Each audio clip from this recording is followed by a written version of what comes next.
Break के बाद एक बार फिर आप सभी का बहुत स्वागत है। बुलेटिन की शुरुआत और बात करेंगे शुवेंदु अधिकारी की और जानेंगे शुवेंदु अधिकारी की आखिर भविष्यवाणी क्या है, उनके ग्रह योग इस वक्त क्या बता रहे। देखिए, मुख्यमंत्री बन गए पश्चिम बंगाल के, लेकिन आगे उनका भविष्य कैसा रहने वाला है, इस पर आज हम करेंगे चर्चा। तो देखिए, पश्चिम बंगाल की राजनीति में इन दिनों सबसे ज्यादा चर्चा जिस नेता को लेकर हो रही है वो है मुख्यमंत्री शुवेंदु अधिकारी।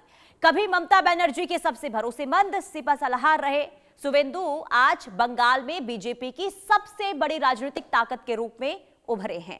टीएमसी छोड़कर बीजेपी में आने के बाद उन्होंने न सिर्फ नंदीग्राम में ममता बनर्जी को चुनौती दी, बल्कि 2026 के विधानसभा चुनाव में बीजेपी को सत्ता तक पहुंचाने में भी अहम भूमिका निभाई। इसके बाद उन्होंने राज्य का देखिए मुख्यमंत्री उन्हें बनाया गया और अब उनके राजनीतिक भविष्य को लेकर कई तरह की अटकलें लगाई जा रही हैं। मुख्यमंत्री बनने के बाद शुवेंदु अधिकारी ने कई बड़े और विवादित फैसले भी लिए। अवैध घुसपैठ के मुद्दे पर उनका रुख बेहद सख्त रहा। उन्होंने सीमा सुरक्षा, फर्जी दस्तावेजों और मतदाता सूची में कथित अनियमितताओं को बड़ा मुद्दा बनाया और इसके साथ ही उन्होंने पश्चिम बंगाल में यूनिफॉर्म सिविल कोड यानी यूसीसी लागू करने की घोषणा भी कर दी है और इसी के साथ ही राजनीतिक बहस को और तेज कर दिया है। वहीं शुवेंदु अधिकारी की लोकप्रियता का आधार केवल उनकी आक्रामक राजनीति नहीं, बल्कि जमीनी संगठन क्षमता और पूर्वी मिदानपुर से लेकर पूरे बंगाल में उनकी मजबूत पकड़ भी है। अब मुख्यमंत्री बनने के बाद उन्होंने भ्रष्टाचार के खिलाफ कार्रवाई, प्रशासनिक सख्ती, कानून व्यवस्था पर फोकस को अपनी पहचान बनाया है।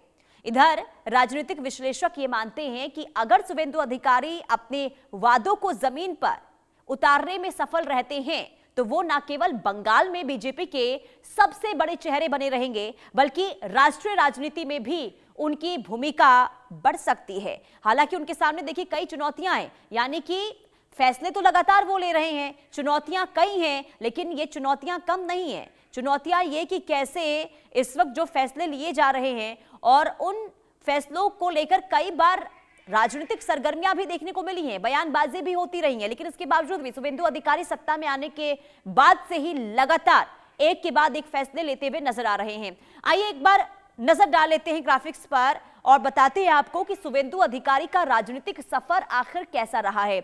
और सबसे पहले बात देखिए 2006 की करेंगे। पहली बार विधायक बनकर आए थे शुवेंदु अधिकारी और इसके बाद 2009 में लोकसभा वो पहुंचे, टीएमसी के बड़े नेता वो बने। समझिए कि एक समय टीएमसी के कद्दावर नेता में उनकी गिनती हुआ करती थी। 2011 में ममता सरकार में उन्हें एक अहम जिम्मेदारी भी मिली, अहम भूमिका भी मिली और क्योंकि करीबी थे और ऐसे में उन पर भरोसा ममता बनर्जी लगातार जताती रही।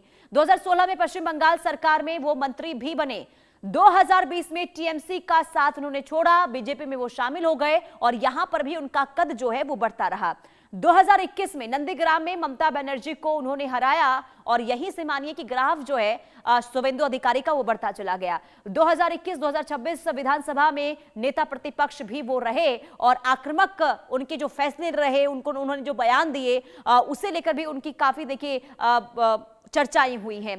कुल मिलाकर अब देखिए सियासत के एक ऐसी छवि उनकी बनी हुई है। अब समझिए कि अगर उन्हें मुख्यमंत्री बनाया गया है तो बीजेपी उन पर भरोसा करती है, उनकी नीतियां और अब तक जो उन्होंने नेता प्रतिपक्ष के तौर पर भी जो कदम उठाए हैं इसे लेकर प्रभावित हुए बीजेपी के जो केंद्र नेतृत्व हैं वो हुए, जिसके बाद उन्हें मुख्यमंत्री बनाने का फैसला लिया गया।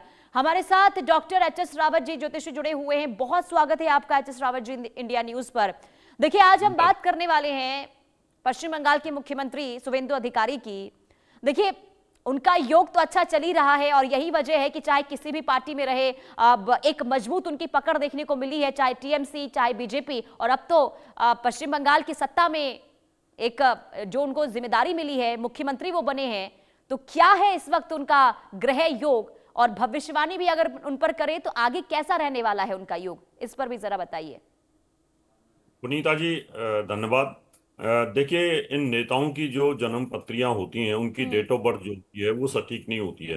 कई बार ये लोग अपनी जो डेट ऑफ बर्थ स्कूल की होती है उसको डाल देते हैं या फिर कहीं आइडिया के ऊपर होती हैं।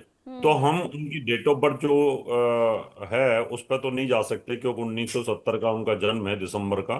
लेकिन वो कंफर्म नहीं है और उनका टाइम बिल्कुल है नहीं, कहीं पूरी जगह मैंने सर्च करके देखा है। तो ऐसी परिस्थिति जब हो जाए तो उस समय हम प्रश्न ज्योतिष से जवाब देते हैं। जब आपने मेरे से प्रश्न पूछा है कि कैसी स्थिति रहेगी शुभेंदु अधिकारी की, तो मैंने उस समय प्रश्न ज्योतिष लगाई है। और इस समय सिंह लगन आई है, और सिंह लगन पर शनि की ढैया का प्रभाव है, और शनि के केतु भी सिंह लगन के अंदर बैठा हुआ है।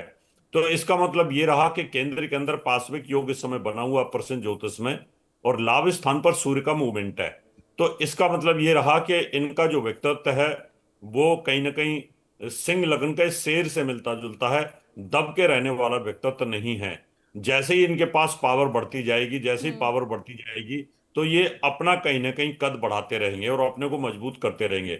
लेकिन अभी की प्रश्न ज्योतिष के हिसाब से ऐसी स्थिति आती है कि परिस्थिति बस कहीं इनको तकलीफ हो जाए, या इनको पद छोड़ना पड़ जाए, ऐसी परेशानी भविष्य में आ सकती है। और या फिर ये लंबे समय तक केंद्र के अधीन ना रहने की प्लानिंग हो जाए, या इनके दिमाग में कोई इस प्रकार का जो वायरस है वो जागृत कर दिया जाए, अरे अब तो आप ममता बनर्जी को हरा करके आए हैं और आप हम्म। तो इंडिपेंडेंट पार्टी बना लीजिए। जैसे ममता बनर्जी की पार्टी खत्म हो गई है और वहां पर मार्क्सवादी खत्म हो गए, अब आप किसी के दबाव में ना रह करके आप अपनी पार्टी चला सकते हैं। जब इस प्रकार की अगर इनके दिमाग में कोई वायरस डाल दिया जाएगा, तो कहीं ना कहीं इनको तकलीफ हो सकती है और केंद्र सरकार एक्शन लेकर के इनको पलट सकती है और दूसरा कोई मुख्यमंत्री बना सकती है।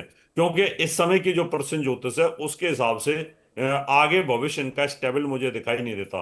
कारण अच्छा। यह है कि जो इनकी कुंडली है, जो अभी की फिलहाल की जो कुंडली है, उसमें कोई शुभ ग्रह नहीं होता, तो उथल पुथल हो सकती है। हो सकता है इनको केंद्र में मंत्री बना दें और केंद्र से कोई जाकर के वहां पर बैठा दें। ऐसी स्थिति भविष्य में आकर के होगी, लेकिन फिलहाल अभी नहीं हो रही है। तो ऐसी स्थिति कुंडली ये में बनती पांच है। साल सही तरीके से चला पाएंगे सरकार? 5 साल के जो अंतिम समय रहेगा, उस हम्म। समय अनस्टेबिलिटी आएगी, उस समय इनको दिक्कत आएगी। इनकी जो कुंडली है, ऐसा बताते हैं कि धनु राशि की कुंडली है, हम्म। और धनु राशि का स्वामी इस समय तो बृहस्पति उच्च का है, जिसने इनको मुख्यमंत्री भी बनाया और बहुत अच्छी स्थिति में आए हैं। लेकिन निश्चित तौर पर मैं ये कहूं कि शुभेंदु अधिकारी के ऊपर वेस्ट बंगाल के अंदर पार्टी जीत करके आई है, ऐसा नहीं है। क्योंकि हम्म। वहां पर निश्चित तौर पर अमित शाह है और नरेंद्र मोदी है, और दूसरा जो वहां पार्टी के खिलाफ इनकन्वेंसी होती है उसके खिलाफ जनता ने वहां वोट दिया है। वहां की जो वेस्ट बंगाल की जो स्थिति है वो बहुत नाजुक स्थिति रही है, तो उसको सुधारने के लिए भारतीय जनता पार्टी को वहां पर वोट दिया है। अगर ये भारतीय जनता पार्टी के खिलाफ जाने की कोशिश करते हैं, क्योंकि जो जिस व्यक्ति का स्वभाव होता है स्वभाव को नहीं बदल सकते। भारतीय जनता पार्टी में बहुत सारे लोग ऐसे आए हैं जो दूसरी पार्टियों से आए हुए हैं, और वो कहीं ना कहीं इस प्रकार की प्लानिंग करते ही रहते हैं कि कहीं ना कहीं, क्योंकि उनमें संस्कार तो उस प्रकार के होते नहीं है, और वो जब अपनी पार्टी के नहीं हो सकते तो दूसरी पार्टी के क्या हो सकते हैं। तो ग्रह कहीं ना कहीं, चाणक्य ने कहा है कि आदमी का अपना स्वभाव नहीं बदलता है। तो जो जो व्यक्ति ममता बनर्जी को धोखा दे सकता है, जिसने उसको ऊपर उठाया, तो भारतीय जनता पार्टी को भी धोखा दे सकता है। इसलिए भारतीय जनता पार्टी पूर्ण रूप से विश्वास नहीं कर सकती। तो लेकिन कभी कभी कुछ अच्छे लोग भी मिल जाते हैं, जैसे हेमंत बिस्वा है, जो कांग्रेस से आए और आकर के पार्टी में रम गए, जम गए। तो उनके अंदर एक स्वभाव होता है कि कई बार कांग्रेस पार्टी के साथ उनका स्वभाव नहीं मिल रहा था, वो हिंदुत्ववादी थे। तो ऐसे ही अगर शुभेंदु अधिकारी का स्वभाव ममता बनर्जी के साथ नहीं मिल रहा था, और वो पूर्ण रूप से हिंदुत्ववादी हैं, और हम्म। जैसे कि उन पर करप्शन के आरोप लगे थे पहले, अगर इस प्रकार की हम्म। सोच है, तो पार्टी के साथ तो जुड़े रहेंगे और पार्टी की बातों पर अमल करेंगे, तो निश्चित तौर पर लंबे समय तक चल सकते हैं। क्योंकि इस समय उनका जो बृहस्पति है वो 12वें भाव में गोचर कर रहा है, और जो सूर्य लाभ स्थान पर गोचर कर रहा है।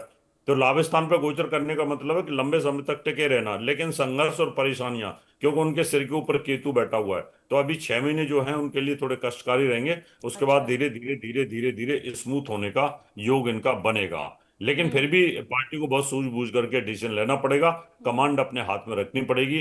क्योंकि शुभेंदु अधिकारी को इतना बड़ा राजनीतिक अनुभव नहीं है कि पूरे स्टेट को अच्छे से चला सके। वो भी बॉर्डर स्टेट है, और वहां पर टेररिस्टों का नहीं, पर बोलबाला अभी रहा तक तो है। जो फैसले उन्होंने लिए हैं उसकी तो तारीफ हो रही है, चाहे फिर वो घुसपैठियों को लेकर लिया गया हो, अवैध अतिक्रमण को लेकर लिया गया हो, और अभी यूसीसी को लेकर भी चर्चा शुरू हो गई है, तो इसकी तो तारीफ हो रही है। तो क्या ये जो फैसले लिए जा रहे हैं ये उनके विपरीत भी जा सकती है क्या?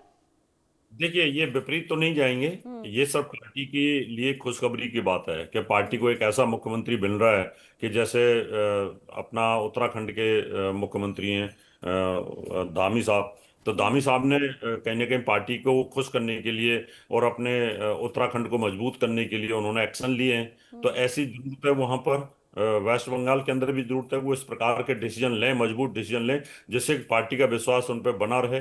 और निश्चित तौर पर बड़े डिसीजन जो भी होंगे वो केंद्रीय नेतृत्व के ही होते हैं। इसमें कोई भी मुख्यमंत्री इतना इंडिपेंडेंट नहीं होता कि वो लेता है फैसले, कि वो तो सिर्फ आदित्यनाथ हैं, योगी आदित्यनाथ, जो इंडिपेंडेंट डिसीजन लेते हैं। बाकी के जितने भी मुख्यमंत्री हैं वो सब केंद्रीय नेतृत्व के अधीन ही काम करते हैं, और जैसे केंद्रीय नेतृत्व या अमित शाह जी बोलते हैं, गृह मंत्री जी बोलते हैं, वैसे काम करते हैं। क्योंकि खुद की अपनी इतनी उनकी वो नहीं होती है पकड़, क्योंकि केंद्रीय नेतृत्व को बहुत ज्यादा अनुभव होता है। अब जो यूसीसी का फैसला लें, जब बॉर्डर पर फेंसिंग का मामला रहे, तो भारतीय जनता पार्टी की नीति है बहुत पुरानी, कि बॉर्डर को मजबूत करना है, हम्म। घुसपैठियों को भगाना है। और हम्म। वहां पर ये सब चीजें जो बीजेपी की पॉलिसीज हैं उन पर उनको अमल करना पड़ेगा, जिन पे वो जीत के आए। अगर उन पे हम्म। अमल नहीं करते हैं तो निश्चित तौर पर कहीं बैकफुट पे चले जाएंगे। तो जो फैसले ले रहे हैं निश्चित तौर पर अच्छे फैसले हैं, वो पार्टी से मिलते हुए फैसले हैं, जी। पार्टी की सोच के फैसले हैं, और वो उनको लेने चाहिए। हम्म। नहीं, तो आपने जो ये बताया कि अगर वो पार्टी के अगेंस्ट जाते हैं, पार्टी के विरुद्ध में कोई फैसले लेते हैं, तो इसके बाद उनके लिए जो है पतन कह सकते हैं कि वो शुरू हो जाएगा, यानी कि उनका ग्राफ जो है नीचे गिरने लग जाएगा। क्या ऐसी भविष्यवाणी आप बता रहे हैं एच एस रावत जी? देखिए पुनीता जी, हाँ। मैं आपको एक चीज बताता हूँ। हाँ। ग्रहाधीनम जगत सर्वम ग्रहाधीनम नरावरा, काल ज्ञानम ग्रहाधीनम ग्रह कर्म फल प्रदा। ये पूरा संसार ग्रहों के अधीन होता है। हम्म। जब आदमी बड़े पद की तरफ चलता है, बड़ा हम्म। होता चला जाता है, तो खरपतवार भी बड़ा होता है। पेड़ बड़ा होता है तो उसके नीचे खरपतवार भी बड़ा होता है। जब वो इतने बड़े राज्य के एक मुख्यमंत्री हैं, जब उनके पास सत्ता आएगी, उनके पास पावर आएगी, तो उनका अहम भी और अहंकार भी उतना ही बढ़ता चला जाएगा। हम्म। जब अहम और अहंकार बढ़ेगा तो कहीं ना कहीं जो लोग और चापलूसों की बाढ़ भी आती है, खरपतवार की बाढ़ आती है, और वो कहीं ना कहीं दिमाग के खराब करना शुरू कर देते हैं, और वो मिसगाइड करना शुरू कर देते हैं, और उसके दुष्परिणाम भविष्य में आने शुरू हो जाते हैं। तो इसलिए उनको अहम ना आए, अहंकार ना आए। अगर ऐसी चीजें आती हैं तो उनके लिए कहीं ना कहीं नहीं, ऐसा परेशानी हो योग सकती बन रहा है क्या, उनके अंदर अहंकार आ जाएगा? है। ठीक ही प्रश्न हाँ। ज्योतिष के हिसाब से सिंह लगन आती है, और सिंह लगन बड़ी अहंकारी लगन होती है। अच्छा। और उसमें भी केतु बैठा हुआ है, तो इस समय हम्म। के प्रश्न ज्योतिष के हिसाब से लगता है कि आगे चल के अहंकार आए, और अहंकार का कहीं ना कहीं पतन होता ही है। ठीक है। और एक चीज आपने ये बताई कि अब उनके जन्म को लेकर कोई पुख्ता तौर पर जानकारी नहीं है, ना समय के बारे में, ना उनके डेट ऑफ बर्थ के बारे में। तो ऐसे ऐसे वक्त में क्या भविष्यवाणी सटीक हो पाती है क्या एच एस रावत जी? उसमें पुनीता जी हम प्रश्न ज्योतिष का इस्तेमाल करते हैं, कि जैसे अब आपने मेरे से प्रश्न पूछा, हम्म। तो आपके दिमाग में जो प्रश्न आए हैं वो ग्रह गति के अनुरूप आते हैं। आप जो भी यहाँ पर बोलती हैं ग्रह गति के अनुरूप बोलती हैं। जब जब आपके दिमाग में जो चीजें उपज हो रही हैं तो ग्रहों से आती हैं ऊपर से, यानी सोच अच्छा। आपकी ग्रहों से बनती है, उसी सोच को हम पकड़ते हैं प्रश्न ज्योतिष के अनुरूप, कि भाई पुनीता जी ये पूछ रही हैं, और ये क्यों पूछ रही हैं, इसके पीछे का वैज्ञानिक रहस्य क्या है, ग्रह क्या कहलवाना चाह रहा है हमसे। हम्म। तो उस चीज के आधार पर हम प्रोडिक्शन करते हैं। तो जिनकी कोई डेट ऑफ बर्थ नहीं होती, कोई जन्म समय नहीं होता है, वो लोग हमारे पास आकर के बैठते हैं, और उनको हम बता देते हैं तुम ये प्रॉब्लम लेकर के आए, तुम्हारी ये प्रॉब्लम है, हम अपने आप ही बता देते हैं। और ये हम्म। तब तक सॉर्ट आउट होगी, या होगी भी कि नहीं होगी। तो ये इस समय की जो प्रश्न ज्योतिष आपने मेरे से पूछे, उसके हम्म। आधार पर मैंने बताया। अगर इनकी डेट ऑफ बर्थ और एक्यूरेट रहेगी तो हम बता देंगे कि कब कब इनको परेशानियां आएंगी, कौन कौन से महीने में इनको दिक्कत आ सकती है, इनकी सेहत को क्या प्रॉब्लम्स आ सकती है, क्या इनको हार्ट की प्रॉब्लम आ सकती है, क्या कोई ऐसी चीजें आएंगी। तो वो सारी चीजें फिर कुंडली से पता चलती हैं जब एक्यूरेट हमारे पास आता है। तो अभी इनका एक्यूरेट डेट ऑफ बर्थ और जन्म समय तो नहीं है, लेकिन जन्म स्थान इनका है मेदिनीपुर का कहीं का है। तो ऐसी सिचुएशन के अंदर जब डेट ऑफ बर्थ हमारे पास कंफर्म आती है तो हम एक्यूरेट प्रोडिक्शन करते हैं, और नहीं होती है तो प्रश्न ज्योतिष और गोचर के आधार पर करते हैं। तो अभी जो गोचर स्थिति है वो कहीं ना कहीं ऐसा दिखा रही है कि इनको आगे चल के अहंकार बढ़ेगा। हम्म। ठीक है। लेकिन जरा ये भी बताइए, आगे क्या स्थिति रहेगी, यानी कि 5 साल तो आप बता रहे कि लास्ट में थोड़ा सा उतार चढ़ाव देखने को मिल सकता है, लेकिन 5 साल के बाद क्या इनके नेतृत्व में पश्चिम बंगाल में सरकार बन पाएगी? क्या ये मैडम मुख्यमंत्री बन पाएंगे? पुनीता जी, ग्रहों हम्म। के हिसाब से 5 साल तो बड़े लंबे होते हैं। हम्म। हम तो डे टू डे प्रोडक्शन करने वाले होते हैं कि आज कैसा रहेगा, कल कैसा रहेगा। हम्म। 5 साल तो बहुत लंबा सफर होता है। इसमें तो हम जब कुंडली होती है तो बता देते हैं कि 5 साल बाद कहाँ रहोगे, आप कहाँ नहीं रहोगे, किस परिस्थिति में रहोगे, किस परिस्थिति में नहीं रहोगे। बहुत से नेताओं की कुंडलियां देखी हैं, जो बिल्कुल जीरो पे थे और वो मिनिस्टर बने, और जो मिनिस्टर बन के बिल्कुल जीरो पे आकर के बैठे हुए आज उनको कोई पूछता नहीं है। ऐसी हम कुंडलियां रोज देखते हैं, रोज बताते हैं। तो ये राजनीति अनिश्चितताओं का खेल है, इसमें कोई स्टेबिलिटी होती नहीं है। लेकिन अगर डेट ऑफ बर्थ होती है तो ज्योतिष निश्चितता जरूर बता देती है कब क्या होने वाला है, और उसके आधार ठीक पर है। काम करना चाहिए। ठीक है, बहुत शुक्रिया H S Rawat ji India news के साथ जुड़ने के लिए।